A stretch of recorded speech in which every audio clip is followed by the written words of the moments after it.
I'm William Michael of the Classical Liberal Arts Academy, and today I'd like to address the question of how we should go about providing our children with a classical Catholic education in the 21st century. It's an important topic, it's a controversial topic, it's a topic that I think is much more interesting than most parents will allow.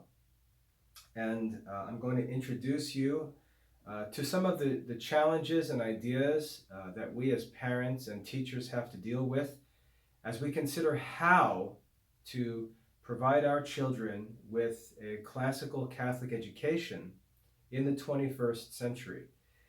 I've spent the last 25 years full time.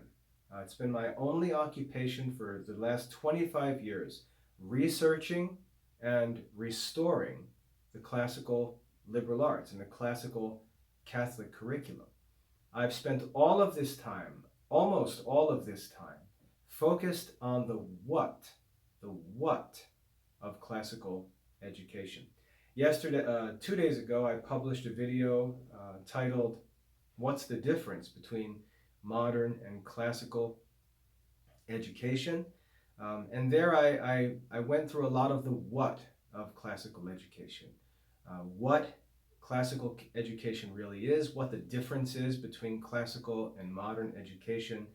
And those things are pretty clear. I mean, I provide all of the evidence that anyone needs to see what the classical curriculum was throughout Catholic Church history and also pre-Christian history.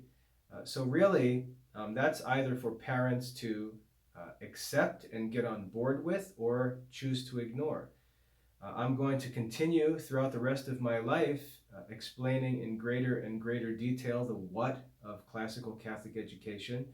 And more importantly, I'm going to teach the content of that classical Catholic curriculum in the Classical Liberal Arts Academy. But in today's video, I'd like to talk about the how of classical Catholic education. And this is where I think we're really going to find separation from people who haven't done the research,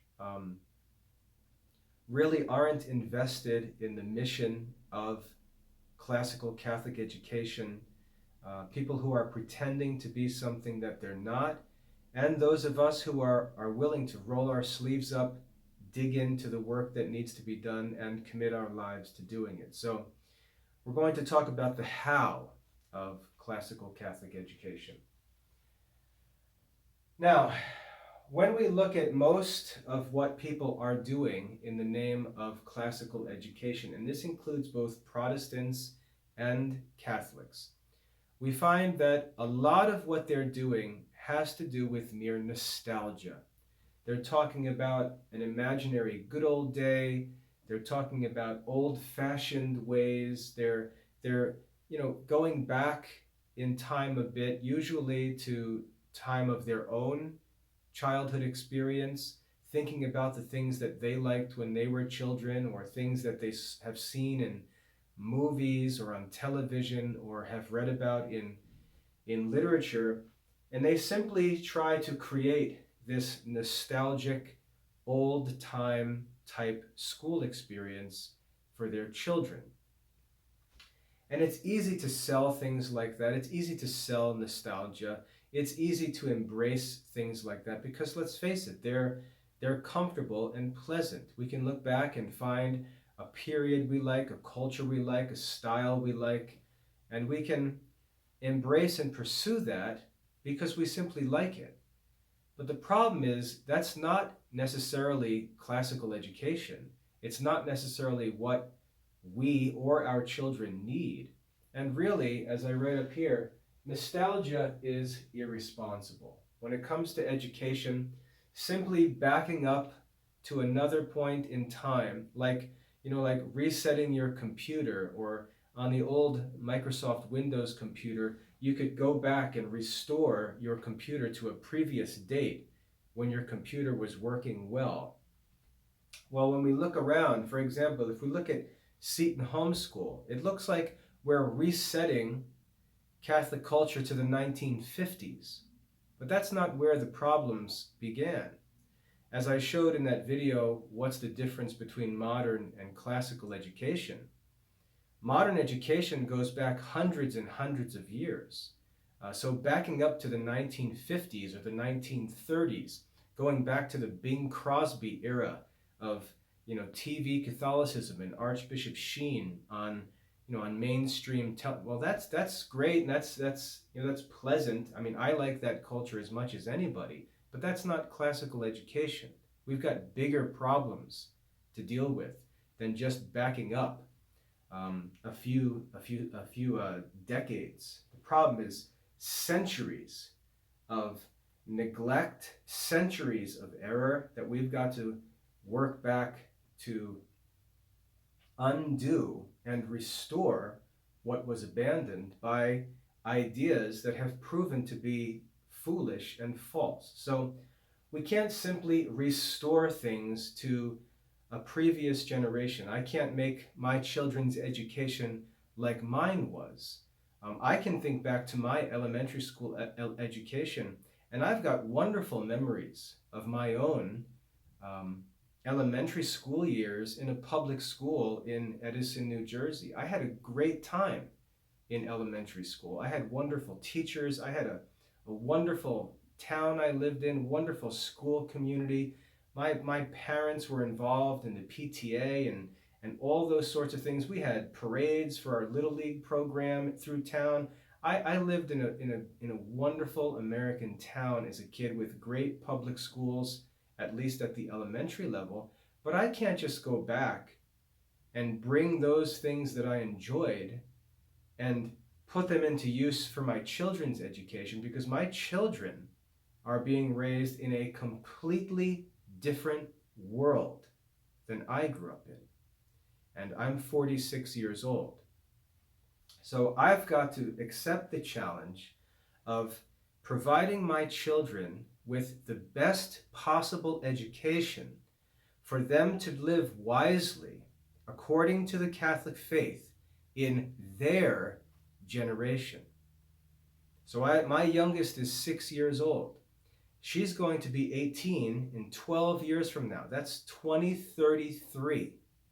I'm responsible to give her an education that's going to put her in the best possible position in 2033. Now, I have no idea what's going to be going on in 2033. Just think of how different 2021 is from 12 years ago, which was 2009. So I have no idea what the details of my youngest child's life will be.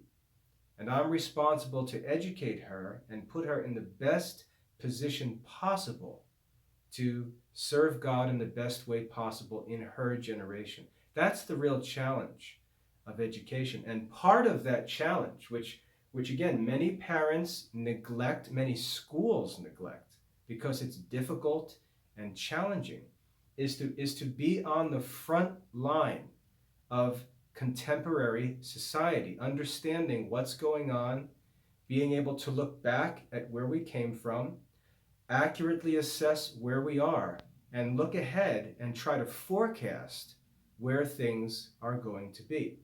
That's the challenge of real education. And that's why I say that mere nostalgia is irresponsible. It's irresponsible. It's not the duty of parents to simply play old-time culture with their children. I mean, I see some classical education programs that are using Mennonite math textbooks. That's basically an Amish math book, and because it's older, they call it classical. That's not classical mathematics. That's Amish mathematics. And the Amish are just a Protestant sect. So this kind of lazy, silly, nostalgic education, that is not classical education. Nostalgia is irresponsible. We can't simply dress our kids up like people who lived in the 1950s. We can't simply back up to the 1980s and teach our kids what we remember learning in school, or giving our kids activities that we enjoyed in school. We're responsible to prepare them to serve God in the best way possible in their generation. And that's challenging work. Nostalgia is irresponsible. Now, the good news is that the wisdom that we need to teach our children is timeless. So while society changes, is constantly changing, business, technology, all different aspects of our lives are going to be constantly changing. And that's just normal. That's not a problem. That's normal. There are many reasons for those changes, and they're not in our control. We can complain about them, but that's just irresponsible. The changes are going to come. There's nothing that we can do about them. And the question is always, how do we react? How do we adapt to those changes? The good news, though, is that the wisdom that's necessary to live well is always the same. It never changes.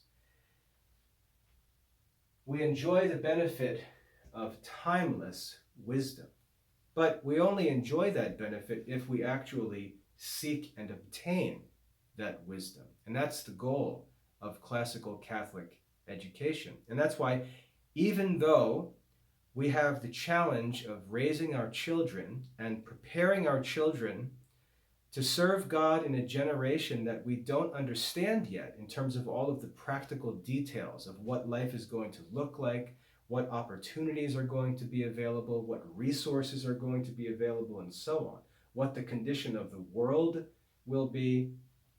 We don't know those practical things, but what we do know is that the same wisdom that God has given to us through divine revelation, and the same wisdom that history's wise men have compiled and delivered to us in the form of sacred tradition and in classical philosophy and the classical liberal arts, that same wisdom will serve us in our own generation and will serve our children in their own generation. And that's why it's so important to give our children a classical Catholic education, because it is the most modern education. It is the most useful education.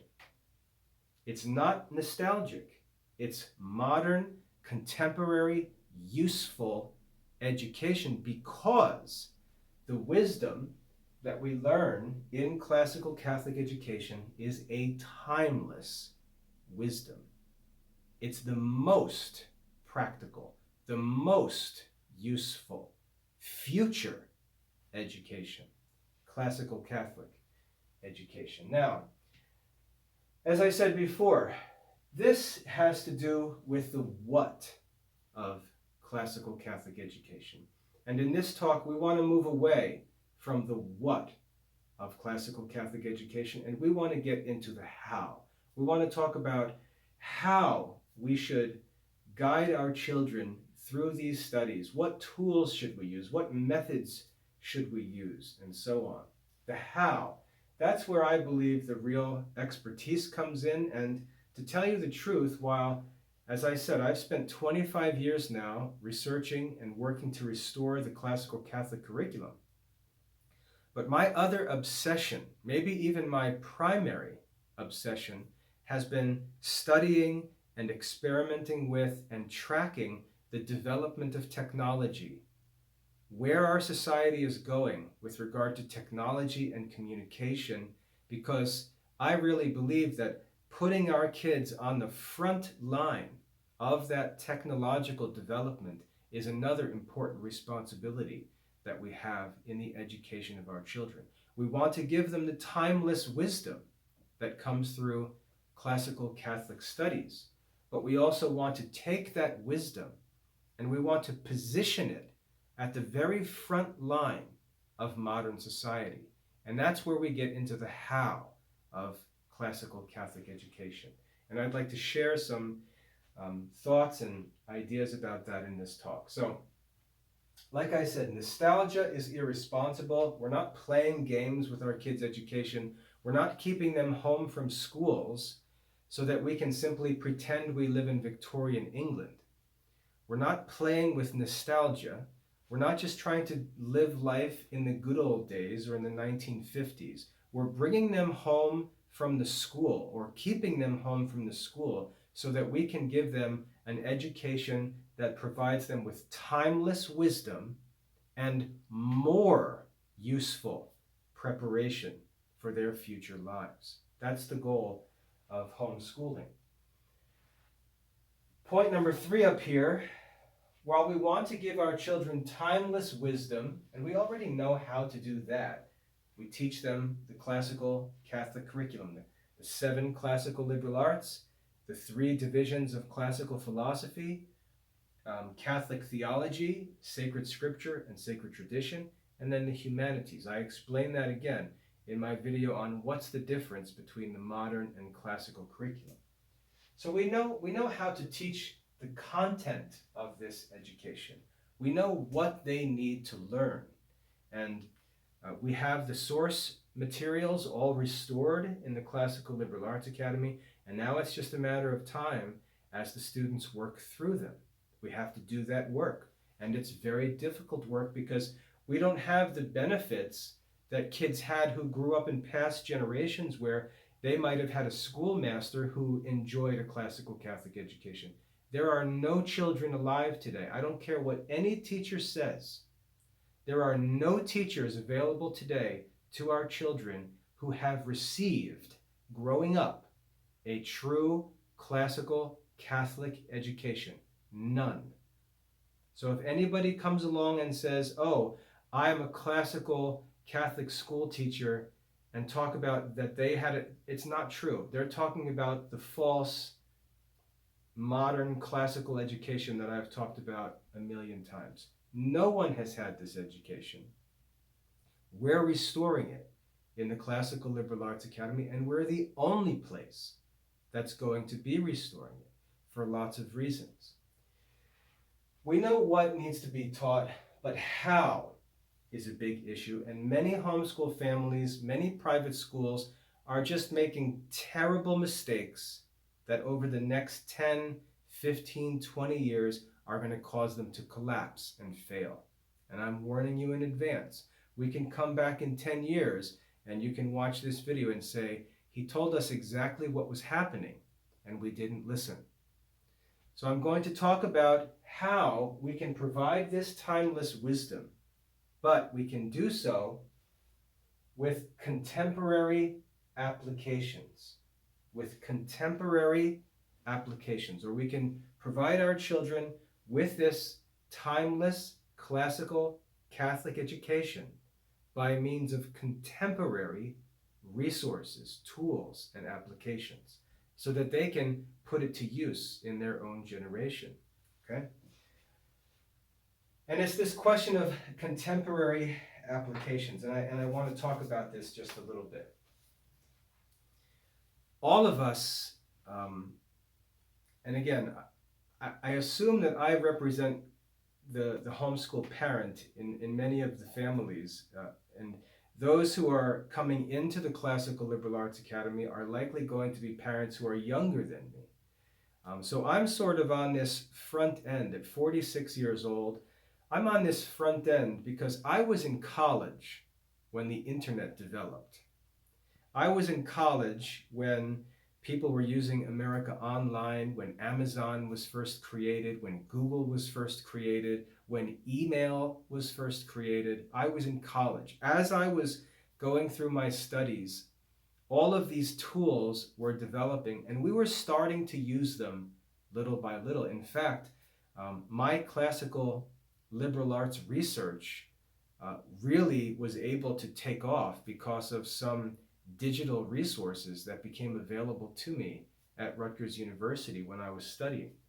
But I was there as this changing of the guard was taking place, and all of the old methods and ways that I had learned as a kid growing up were being replaced by new ways that were being installed while I was in college. And the college community was really the place where these changes were happening, because the colleges had the staff and the expertise and the resources to do these things and bring about these changes. So as I was in college, we started shifting from the way things used to be done um, to the new way of doing things, using computers and email and having online classes once in a while and things like that, online research, online library catalogs, all kinds of technical developments. But what we did wrong, and where many people erred in this time of transition, is that we simply used the technology to continue to work in an old-fashioned and obsolete way. We simply used the technology to do old things. So for example, when I was in high school, if I wanted to share some thoughts with somebody, I wrote a letter. I either typed a letter and sent it in the mail, or I wrote a letter by hand, folded it up and gave it to a friend. In fact, when my wife and I first met and started talking, our initial conversation was all carried out through folded up letters that we hand wrote back and forth and exchanged in high school in between classes. When email came along, when America Online came along, all of a sudden there were chat rooms online, there was email, and communication changed, the tools changed, the timing changed.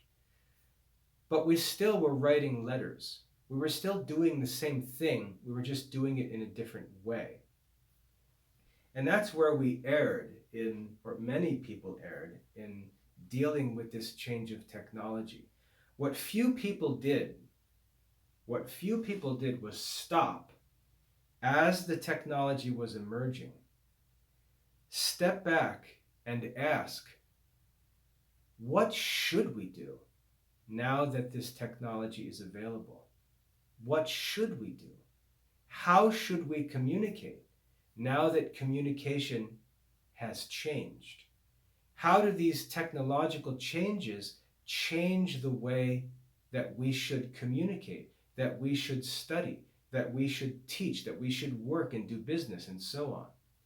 Many people simply learned how to do old-fashioned things using the new tools, rather than thinking of how the new tools might change the way we do things, okay? And this is one of the problems with the internet today, is that most people are simply using the internet to do old things without any examination or questioning whether or not it makes any sense to do so. And that's what I'd like to stir you up and challenge you to think about with me as parents. This is what I think about as both a parent and a teacher, and even more importantly as a publisher, because I've got to think about these things and try to forecast, where is this going? Where is the technology going? What do we need to do? What should we be doing? What should we be doing? So, when I think about education, I ask a question like this. And just look at what we're doing right here. I could have typed this whole message out into an article, and I could have sent it to you by email as an attachment. That would have been an example of doing old-fashioned things using new technology. I could have published an article on the Academy website, and I could have just, forwarded links to that article out through the mailing list and through social media, and I would have been using technology to simply do old-fashioned things. But what I'm doing instead is I'm just getting the written word out of the way, because it's slow and inefficient. I'm getting the written word out of the way, and I'm communicating almost directly by speech. And not just by speech, because we could do that with a telephone. I could do that in the 1980s. I could grab a telephone, make a phone call, and communicate by speech anywhere I wanted to. But this is different because it combines not only sound but also sight. And this video communication is far, far more useful and valuable than even written communication. And we learn in philosophy that ideas are represented by spoken words. And spoken words, when we communicate, look at what I'm doing. I'm looking into the camera, so you feel like I'm talking to you. I'm moving my hands. I'm using some written word to summarize ideas and help organize things. I'm combining a number of different forms of communication, different media, to try and make the most effective communication possible. And the technology is allowing me to do things that I otherwise wouldn't be able to do.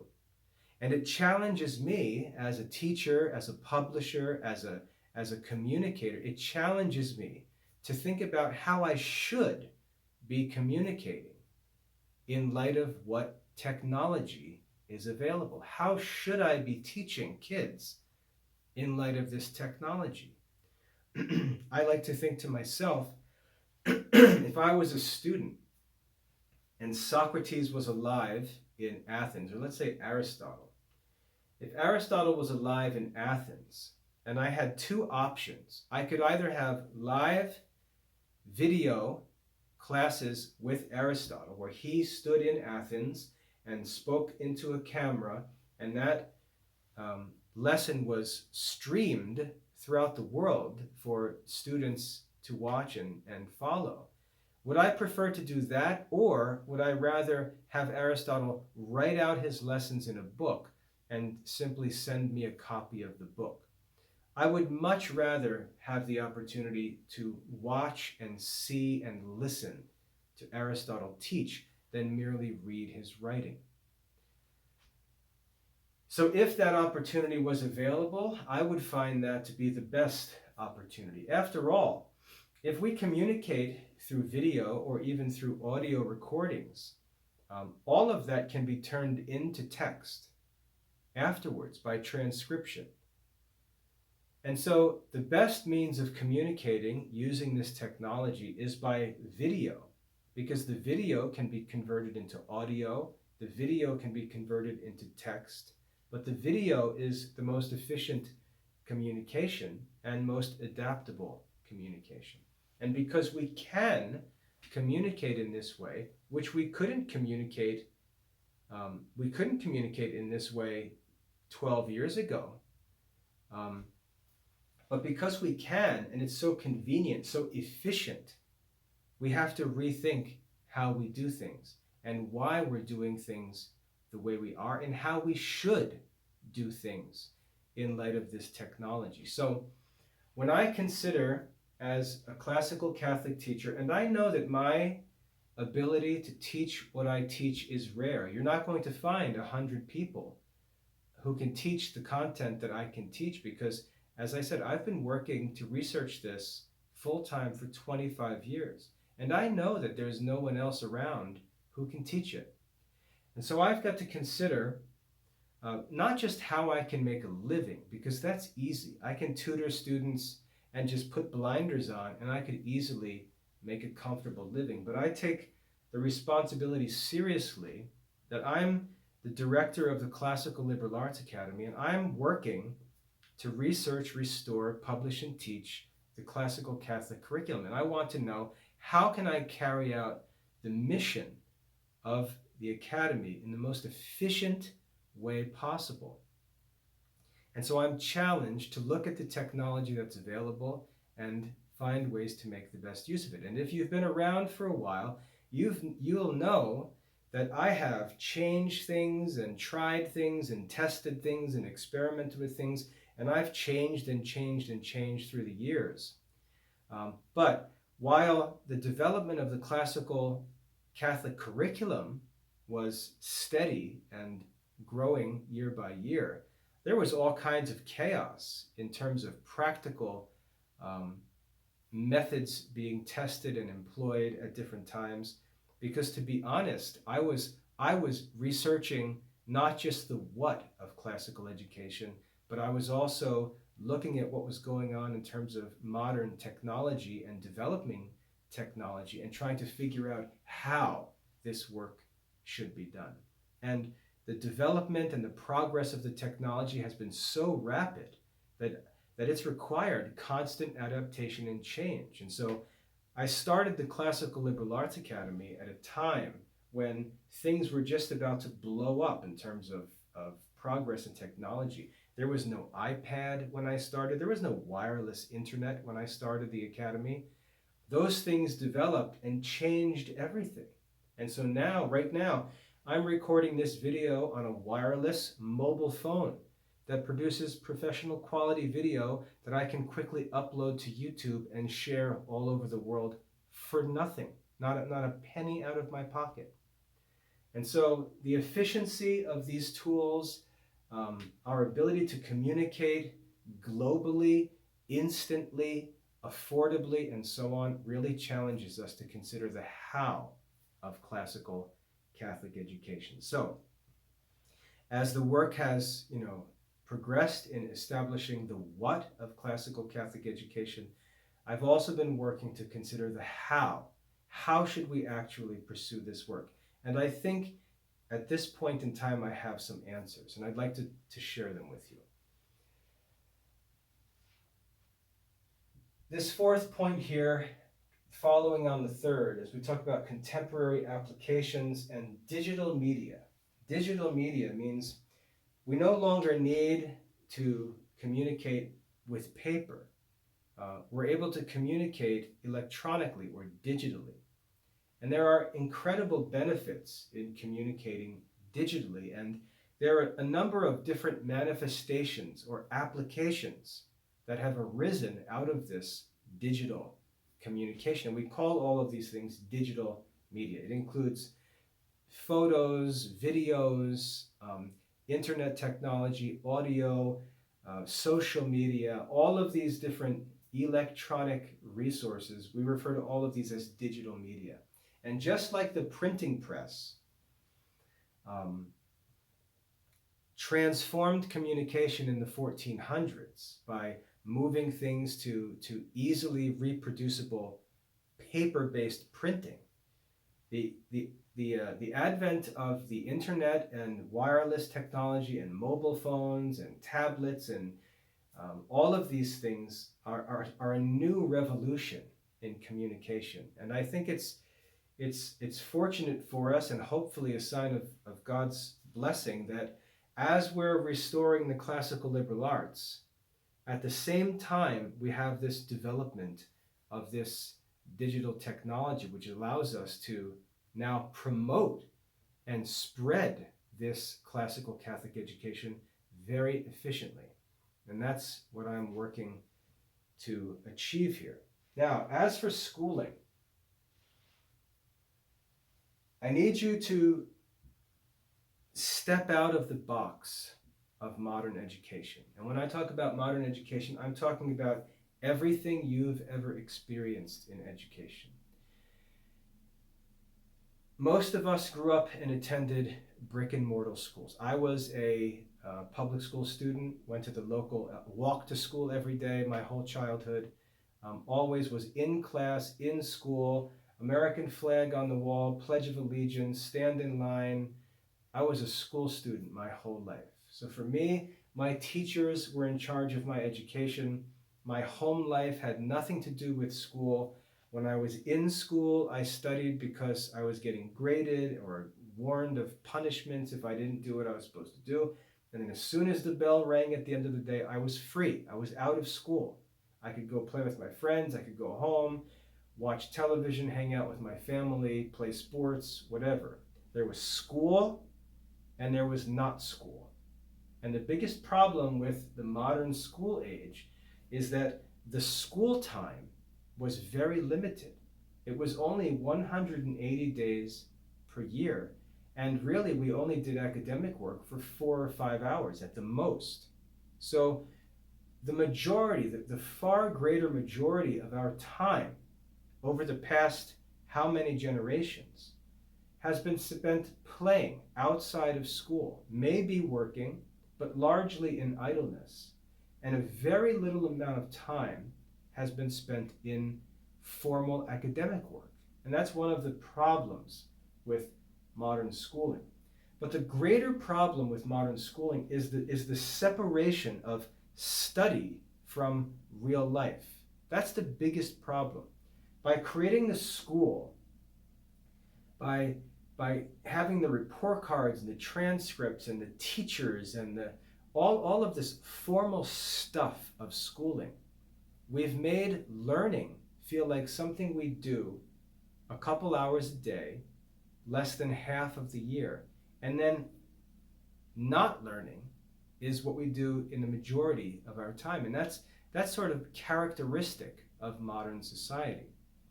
And the school model created that false division between family life or private life and school time.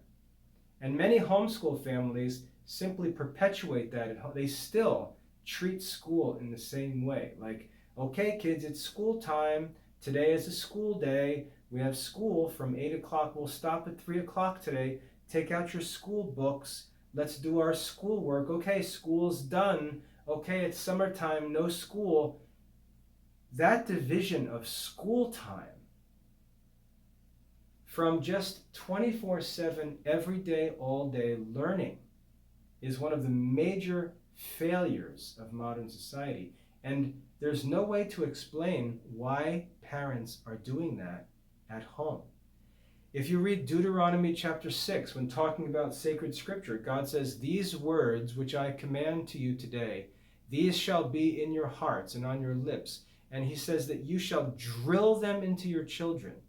You shall talk about them when you rise up, when you lie down, when you walk along the way. In other words, when God reveals truth to us, when we have access to wisdom, it's to be our focus all day, every day, throughout the day. When we wake up, as we work, when we travel, when we lay down at night, the wisdom that we're supposed to be seeking and teaching and promoting is supposed to be our constant topic of discussion, our constant focus. There's no separation of school life and whatever else you want to call not school life. We're supposed to be in wisdom-seeking mode constantly. Think about St. Paul said, pray without ceasing. Unceasing prayer. That's supposed to be the disposition and characteristic of the Christian life. Psalm 1 says, "Blessed is the man who doesn't walk in the counsel of the ungodly."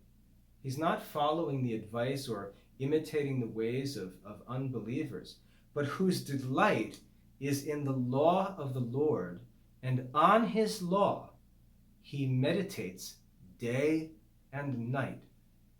That's Psalm 1 talking about the blessed man.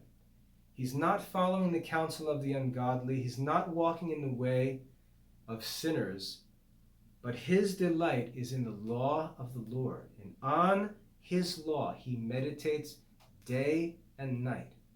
And then it goes on to say, he shall be like a tree firmly planted beside the water, that's fruitful, that bears fruit, and all that he does shall prosper. That's the characteristic of the virtuous man, of the holy man. And we have to restore that in modern society. We have to get out of this crazy mind that, well, we're not in school today, so the kids are just gonna, watch some movies and play outside because today is not a school day, it's Columbus Day, no school today. That makes no sense. That's not how the Christian life is to be lived. We're to be seeking wisdom with all of our strength every day as the primary pursuit of our life. We're rational creatures. That's what we do. We are given the faculty of reason in our creation. It's our reason that primarily makes us like God. And we fulfill the intention of our creation when we pursue wisdom. After all, wisdom is the knowledge of God. So We have to get rid of this false separation of school days and not school days, study time and not. We're always in study mode, always in school mode, always learning, always meditating, always praying, always thinking, always talking about virtuous, honorable, holy subjects, always seeking to improve ourselves intellectually. It's not this minimum requirement culture that's destroyed education through modern schooling.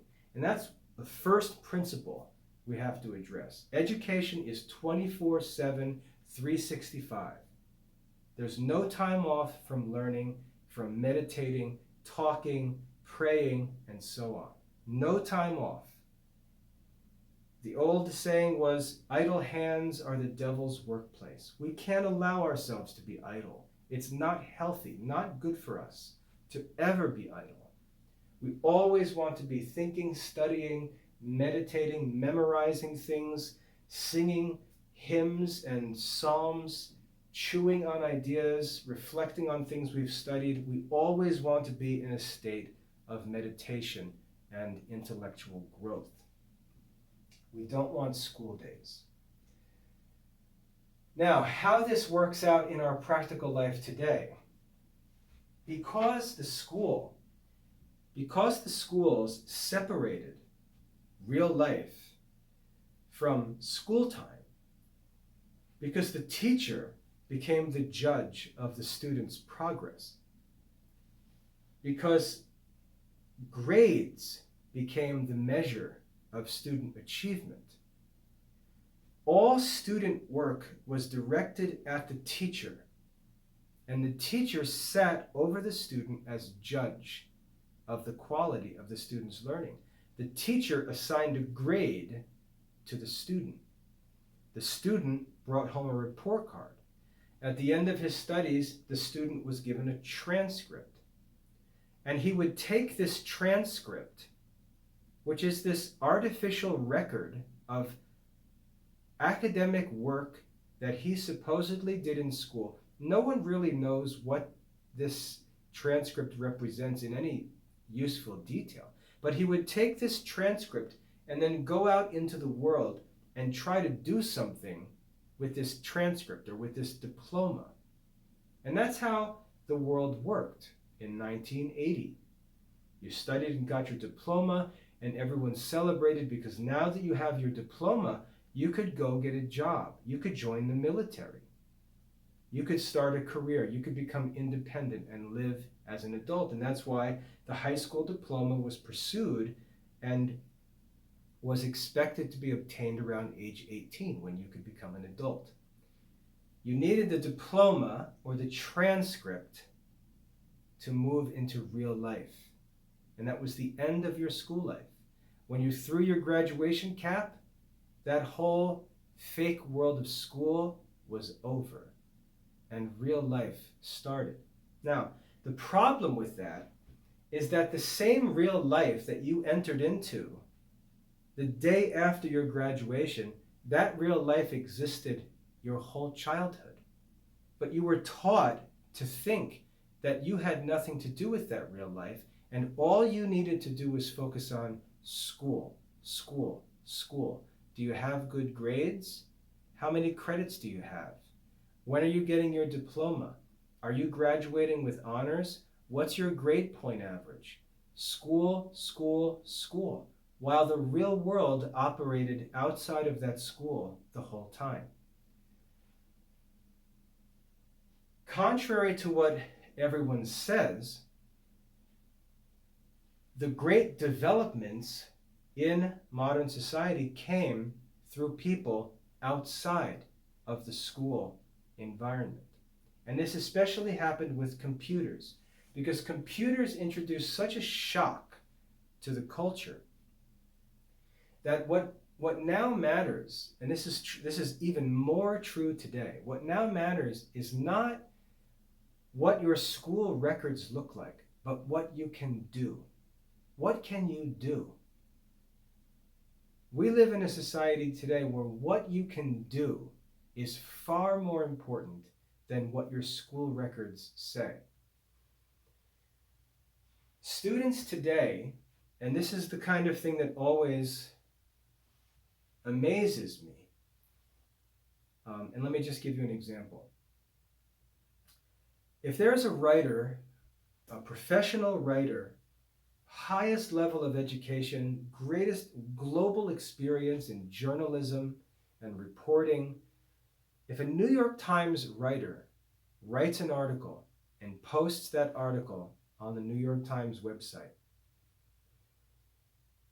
people may go to the New York Times website and look up and see that article if they go to the New York Times website. But if that New York Times article is about a certain topic and someone Googles that topic, let's say it's evacuation in Afghanistan to date this video.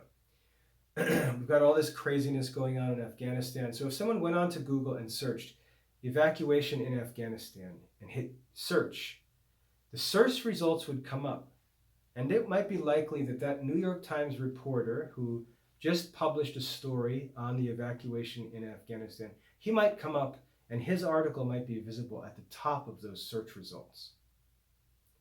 Because his article is published on the New York Times website, his name may be known, he may be considered as an authority. Google may recognize his posts and know that people usually click on them in the search results. And so his article will fly up to the top of the search results.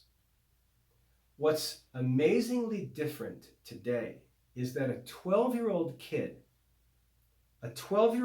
could have a blog and write an article on the evacuation of Afghanistan. And if he does things right, his article can rank right under or even above an article by a professional, award-winning journalist who's been in the business for 30 years.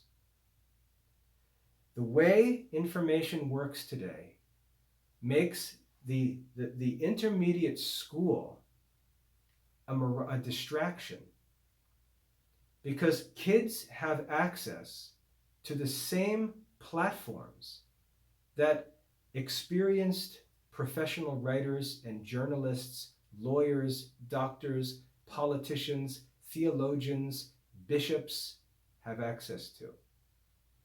The internet puts the consumer, the person who enters the search terms, in control.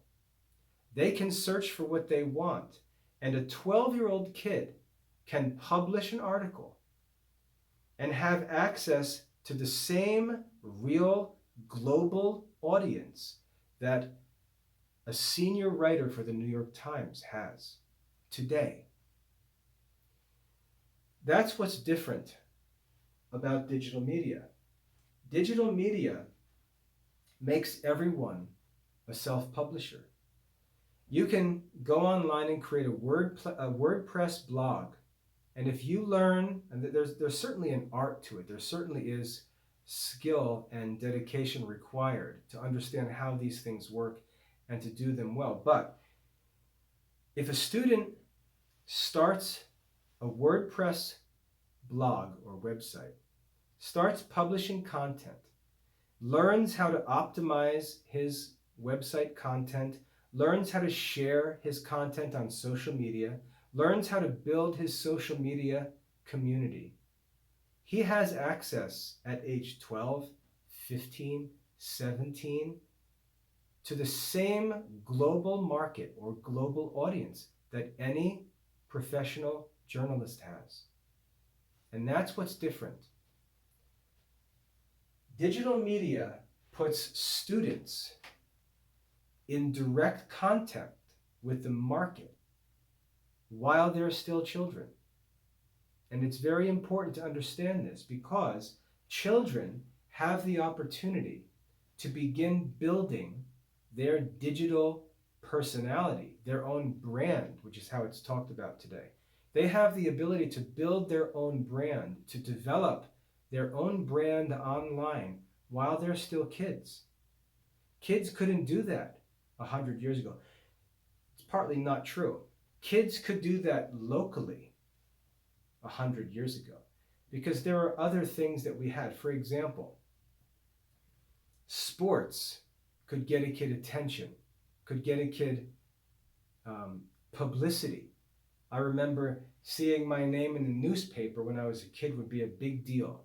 It was so cool to see your name in the newspaper. Things like that were cool, and you could get that through sports. Maybe if you won an award, you could get your name into the local paper. But it was rare, and it was difficult, and it was local. Today, the local thing doesn't even exist. It's easier to get noticed globally or nationally because Google doesn't care where anyone is. And so these kids have access directly to national or global platforms, which is the real market in our generation and will be in their generation. And they have the opportunity to engage with that market right now, today. And so what I'm thinking is the danger that we face as parents and teachers and publishers is that if we continue to perpetuate this obsolete artificial school community, if we choose to perpetuate that because it makes us money or because it's where we work, and we perpetuate that idea that the kids have to go to the school, have to present their writing to the teacher, have to get the diploma to become something, we're lying to those kids. We're suppressing the truth, which is that the kids don't need to do that in 2021. If a kid is blessed with musical talent, that kid can take a phone, just like I'm recording on here, can record his own music, can mix the music on his own computer, publish it on a YouTube channel, and be famous around the world with no record deal, no agent, nothing. Doesn't have to do any tours or concerts, can simply broadcast his music on the internet from his bedroom and be a superstar. If he's talented, he can broadcast his own music. That's the difference. And there are good examples of this. I don't know all of the names and the details, but there's one popular musician. She's a woman. This is popular like rock music. Her name is Billie Eilish or Eilish. I'm not sure how you pronounce her last name. But I saw a story on her. She was homeschooled.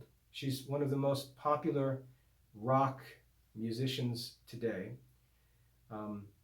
She was homeschooled. Her and her brother were musically talented. He was into instrumental music. She was blessed with a great voice. They always messed around with music. Eventually, the brother learned to create musical tracks and do editing work, and she would sing. She's now a global superstar, and her first album was produced in her brother's bedroom. That's the difference between the music industry today and what it was 20 years ago. Justin Bieber, another global superstar, was discovered in a YouTube video. That's how things work. If you're a sports fan, look at professional fighting and boxing.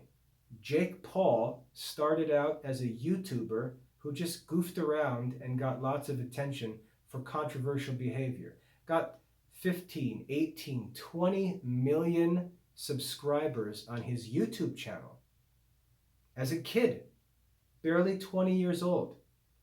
Decided he wanted to be a boxer.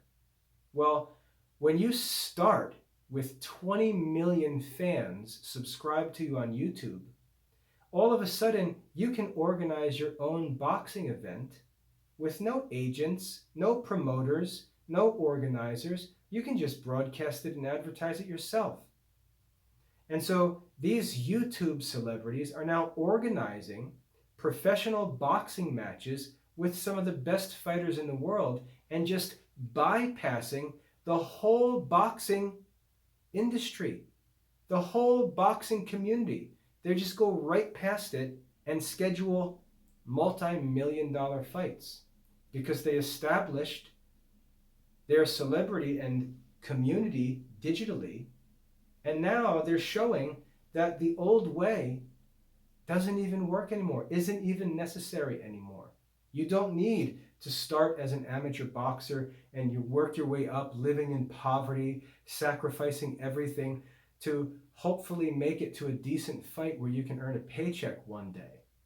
You can just shoot right to the front of the line because attention is more important than skill, because this is entertainment and it's about money and selling tickets and selling pay-per-view subscriptions and so on. I don't mean to overwhelm you with lots of technical details, but what I'm showing you is that the people who are understanding that this change has occurred are just proving that these old shadows of obsolete institutions are no longer real. They're no longer necessary. And this is most true in education. Most true in education. So what do I recommend for kids? Now, this year, I've dabbled with this. I've mentioned it in the past. So parents who read my articles and things like that will know that I've mentioned this in the past. But I've dabbled with this, experimented with this. But this year, I'm starting this with my own kids. And I'm going to start it with my own kids, and if any other Academy students would like to join me in this, they're welcome to do so, and I'll help them do so. But I'm starting it with my own kids. I'm creating for each one of my kids a website, their own website. This is free. You can go to wordpress.com.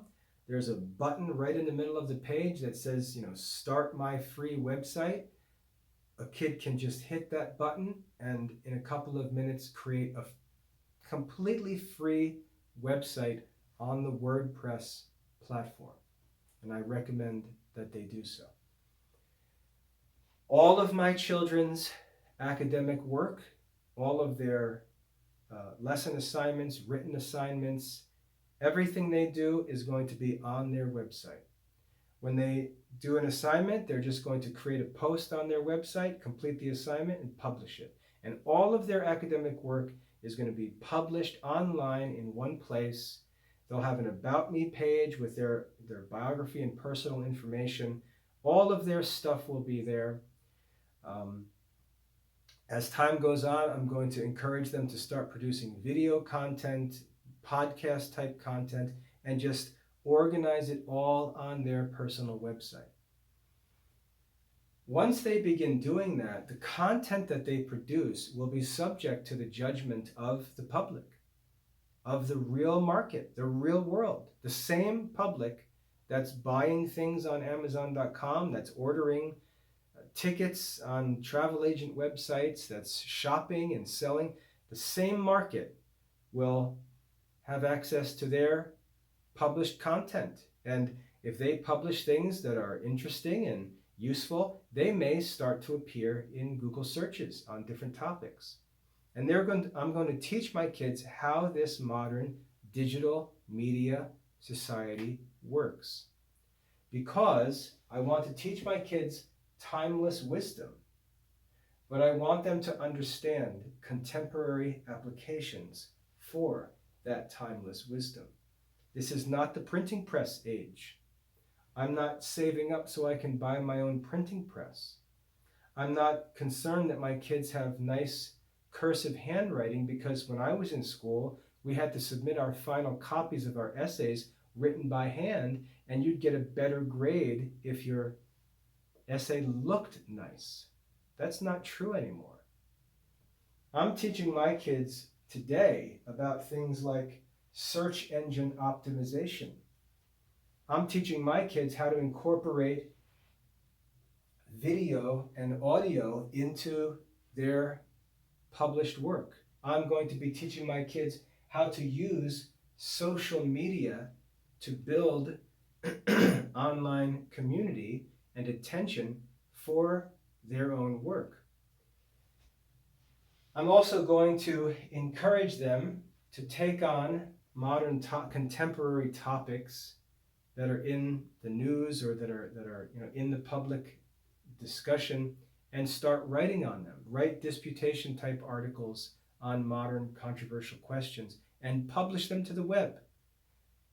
Because as I said, if we learn how to do this, it doesn't matter whether the author is some 14-year-old kid or a New York Times editor.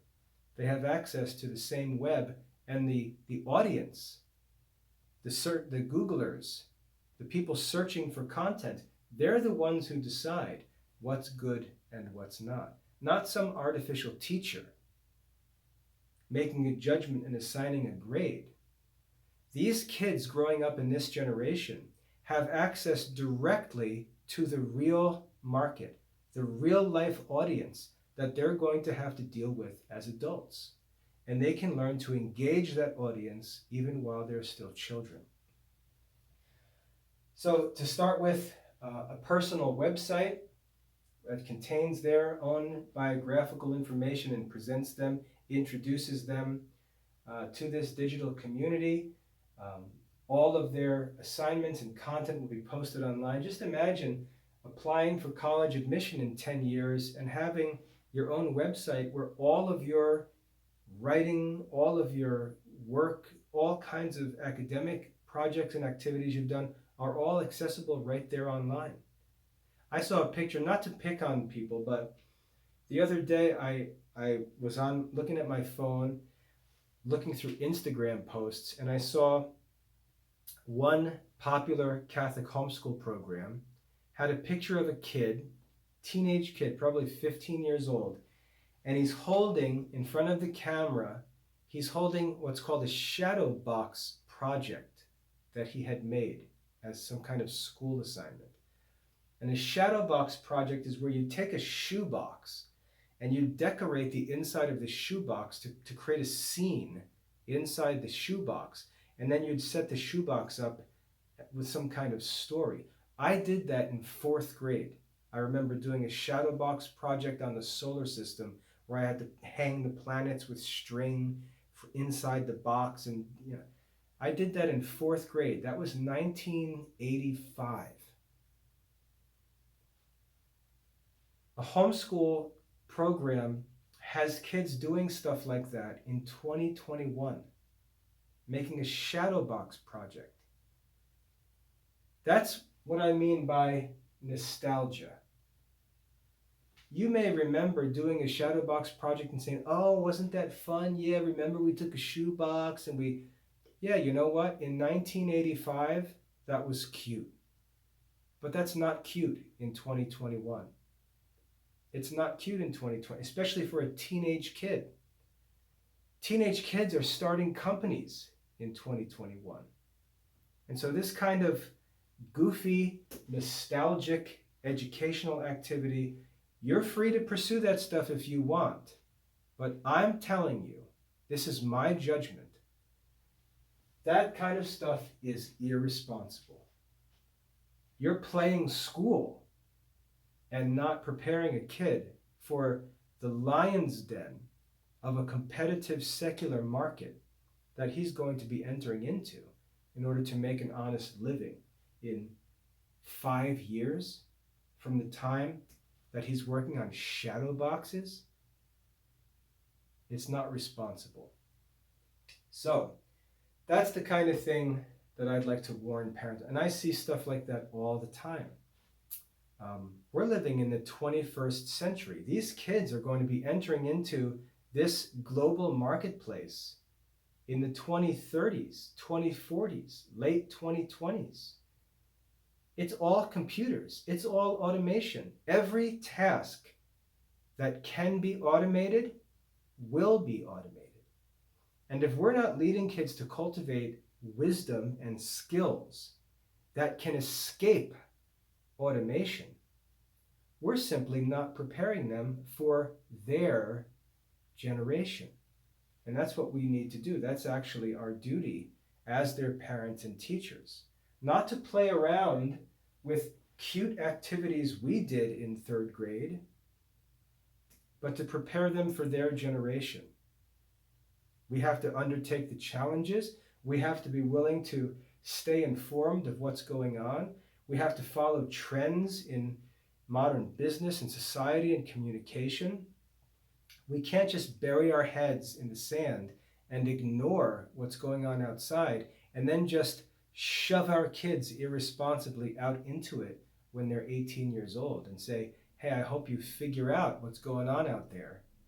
And then you shut the door and return to your little house on the prairie, Victorian England fantasy life inside your living room. That's not responsible. I know that there are parents who will disagree with me on that, but I don't care. We have to consider the duty of parents in education, and our duty is not to train our children to live in some past civilization, but to live in their own generation.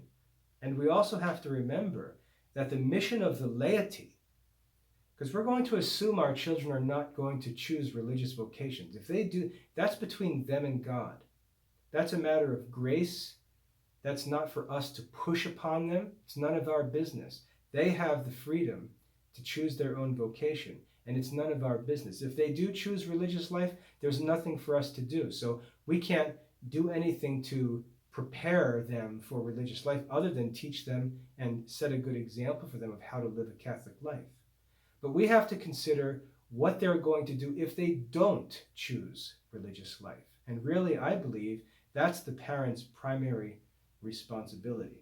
Not to just say, well, you could be a priest, and if you don't, oh well, you have to go figure out what to do in the world. I would argue that parents should say, look, our children may choose to be religious, but if they don't,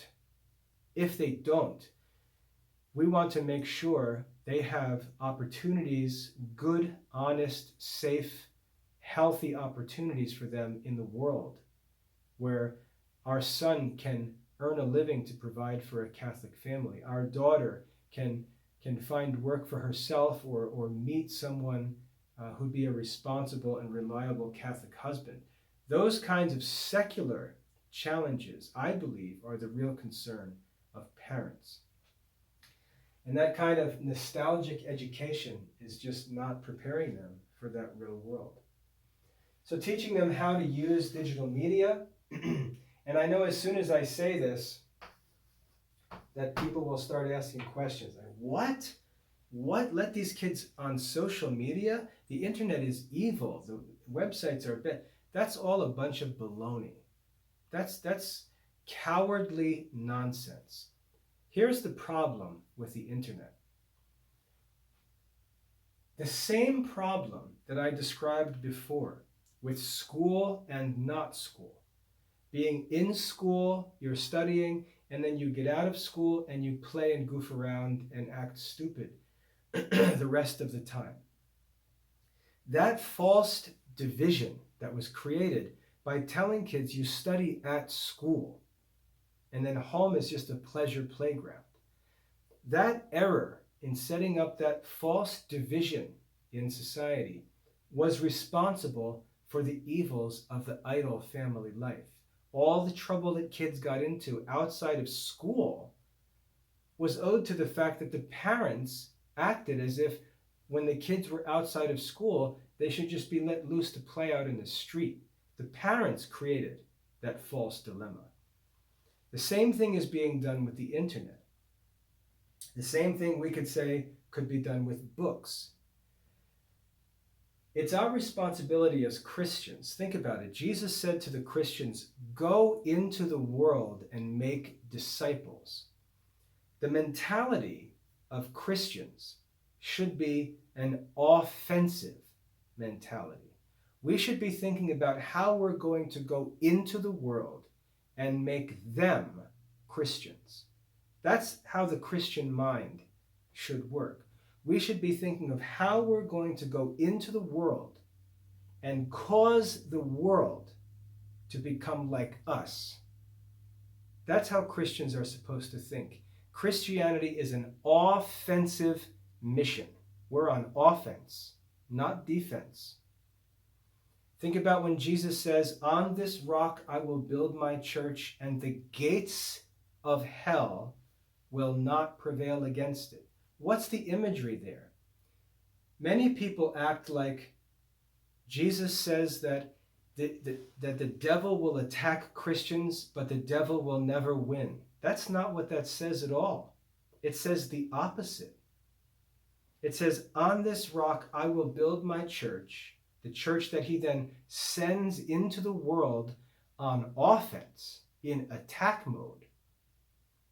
And he says, the gates of hell will not prevail against it. In other words, what do gates do? Gates are put up for protection. When a city is being invaded, they close the gates of the city to protect the people inside the city. Jesus is saying the gates of hell will not be able to withstand the church, because the church is an offensive army that's attacking, that's going into the world and making disciples.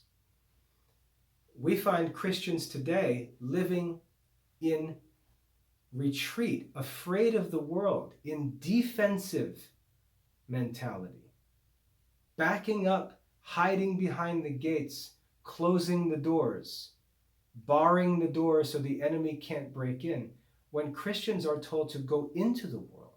And this is the problem with things like the internet. When a kid looks at his mother and father and he says, what do mom and dad do on the internet? Let's just look at what mom and dad do.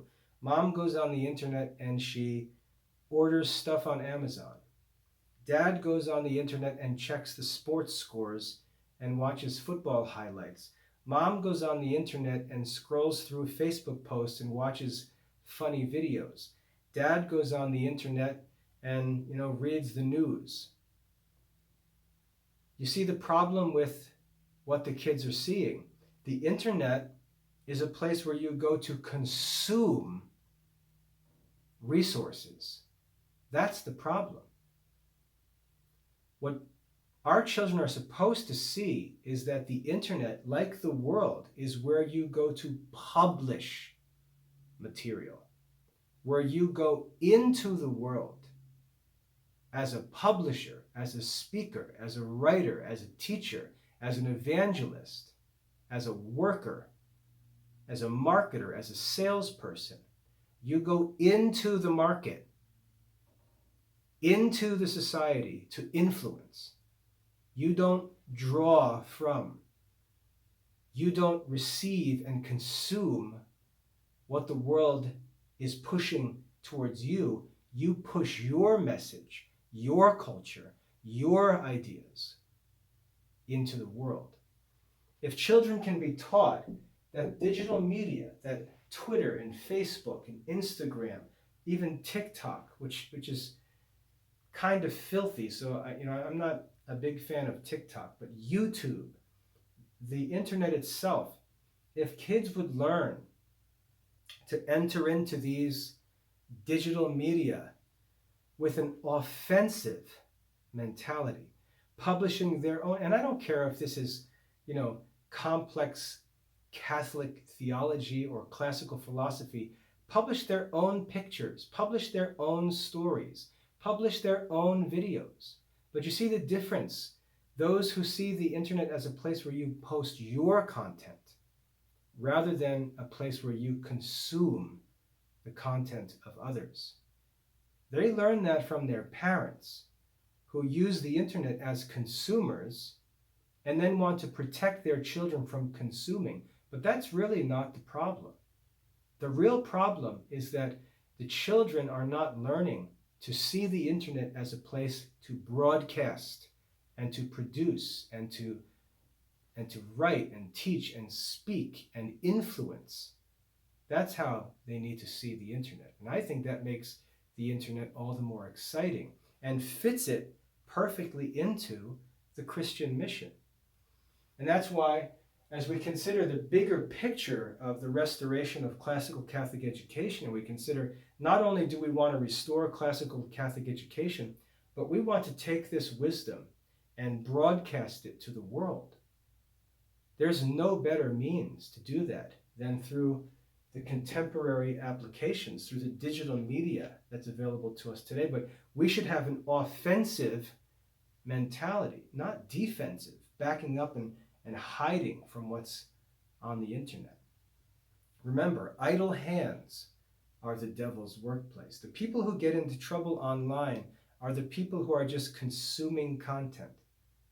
You hear stories about pornography. Pornography doesn't come and get you on the internet. You have to go and seek it.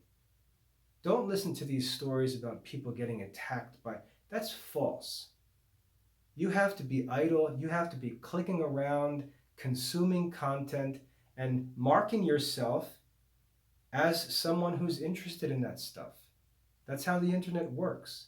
You have to seek out the content.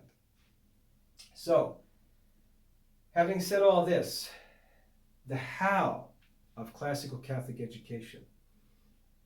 As far as I'm concerned, in the Classical Liberal Arts Academy, I am not interested in mere nostalgic playing around with old-fashioned schooling. Nostalgia is irresponsible. That's not what we're doing. We're not trying to raise kids who would be cute in 1985 or in 1885. We're raising kids who have to go to work in 2035. And that's our challenge, to prepare them for that life. We want to fill our children with timeless wisdom. And that's why we want to teach them the classical liberal arts. We want them to know the wisdom of the ancients, because the wisdom of God is true yesterday, today, and forever. We want our kids to be filled with timeless wisdom, and we want them to bring that wisdom into contemporary applications and learn to influence those platforms. And they can learn that in the comfort and safety of their own homes, to learn to influence contemporary applications and to take advantage of the opportunity that we have that's available to Christians in modern digital media, which is not going away. If anything, it's going to become more and more video-based, audio-based, and so on, less texting and typing.